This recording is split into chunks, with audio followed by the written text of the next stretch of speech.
Hello, my name's Vicki Wusche and I'm here with Joanne Moore, and she's part of a video series that I'm going to be doing with young people and their parents, because I'm really fascinated by why I keep meeting young people who've got really different lives, extraordinary lives, and are doing different things than the average person who goes to school. So I've asked Joanna if she would very kindly allow me to sort of examine and probe and question her on video for your benefit, basically. Yes. So hello and welcome, and Hello. thank you very much. And obviously if I ask anything too personal, do feel free to say, no, enough now. But can we start off with, how old are you? I'm 19. Oh no, you've had a birthday, you've spoilt it now. Yeah, I have. So much older than I thought.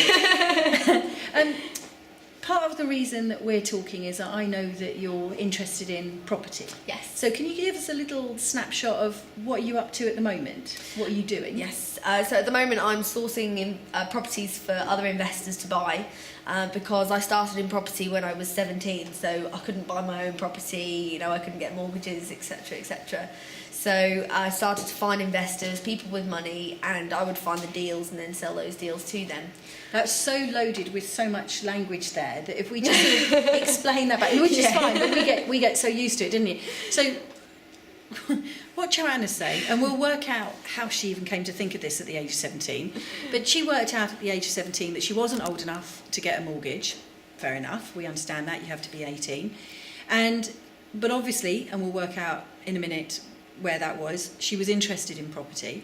So somewhere along the line she got some knowledge and some interest and decided that what she could do is take what she knew, find houses that make good investment deals, and then, because she couldn't get a mortgage for them, she would go and find investors, which are basically ordinary people. Oh yeah. Ordinary people that have some money, that maybe don't even understand what they have in terms of money, and then invite them to use her leads and her contacts to buy that property, so that these investors bought the property for their own financial benefit, and you in turn get a fee. Yes. Would that absolutely. sort of summarise? Yes, that absolutely. one very loaded sentence? Yes. So, how at 17 did you think of this?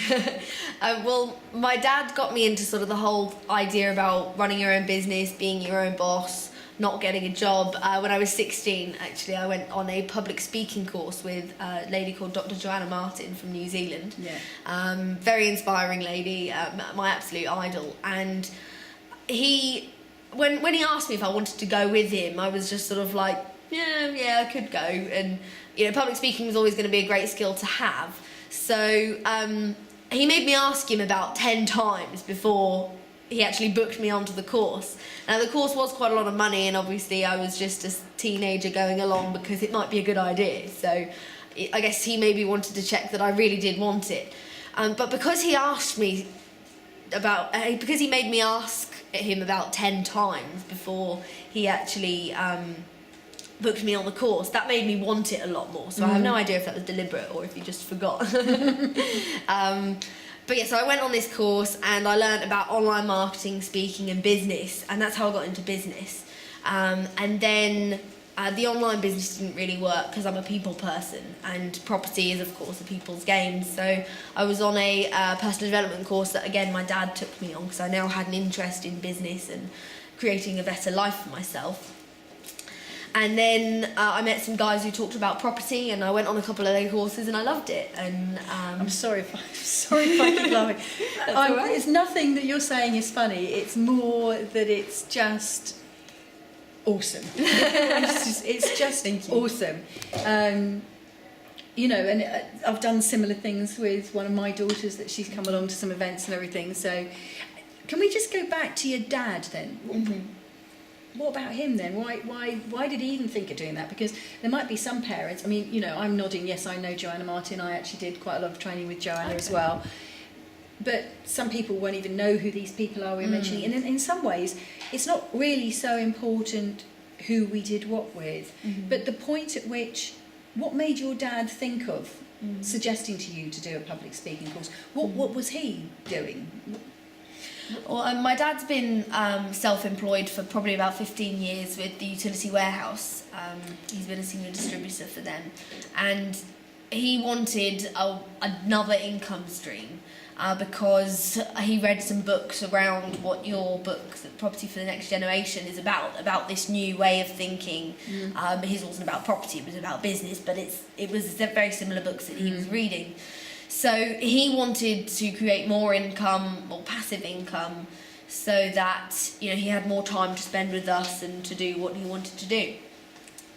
And he was also going through a phase of kind of just wanting to find himself again and find what he wanted to do, find something new to get his teeth into. So he was kind of doing all the courses there were to do out there. He went through a phase a little bit like that. And I think he just thought that public speaking would be a great thing, a great skill to have, because at the time I wanted to go to university where I'd have to do presentations. I wanted to be captain of the sailing club because I'm big into sailing on the Norfolk Broads. And so I thought, I'll have to do some speeches as the captain of the sailing club. So public speaking is always going to be a great skill to have. Yeah. And then there was the whole thing about, we can actually make some money out of this thing as well. And then, I could quit my Saturday job, get my Saturdays back. Because the biggest thing for me was that I was the only one of my friends who had a Saturday job. So they'd be like, let's go to the cinema. Joe, do you want to come? No, I'm working. But at least you had the money. Yeah. If you ever could go to pictures, they went on a Sunday, you could go. Yeah, exactly. So let's just explain the utility warehouse. That's utility warehouse is a company that provides a whole range of services, but including gas and electric, and their business model is based in a way on a sort of a referral model. So you tend to become a client. I did it for a while. So you become a client of the company and you see the benefits of the company. So what you actually do is you recommend it. So I get good gas and electric or telephone bills or whatever, and I would say to Joe, oh wow, my bills are really good, and then Joe would go, how? And of course we tend to do this referral model a lot.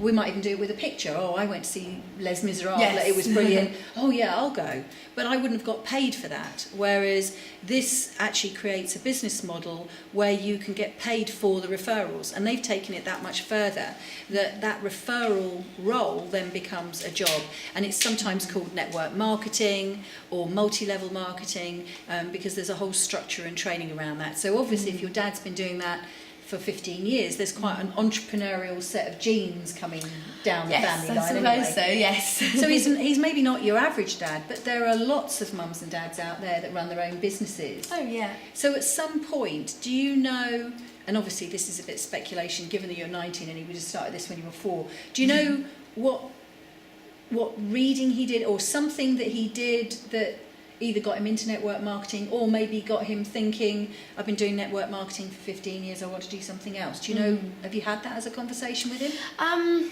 Or is this circumstantial, my lord? Well, he used to work at NatWest Bank, and so I'm not sure exactly what department he worked in, but then obviously me and my sister came along. My sister's 2 years older than me, so me and my sister came along, and I think he wanted to be at home more. Mum had an office secretary job, so there was also the fact that someone would need to be home to look after us. So I think that's why he got into utility warehouse. And then he built up the utility warehouse, so he's got a team of around about 2,000 people underneath him through all this referring that he's done. And I think they contribute somewhere around the region of 17 million a year to the overall turnover of the company, the overall amount of money that the company makes. Wow. So because he's been doing it so long, he's been able to build that up through the training that they've given him and things. So I think it got to the point where, well, the business basically runs on autopilot because, someone flicks a light switch on, Dad gets paid. Yes. So it's very much on autopilot, and I think he just wanted something new to get his teeth into it. So another new challenge. Yeah, I think he started with the internet, to be honest. Yeah. There's so much out there. If you just, search for something along the lines of running your own business, or some of the people we've mentioned, Dr. Joanne Martin, Vicki Wusche, Joanne Moore, ourselves as well. And, there's loads out there on the internet to really get your teeth stuck into. Yeah, and I think it's interesting, isn't it, that bit about wanting more and researching. Excuse me. And obviously sort of some of the entrepreneurial genes change of life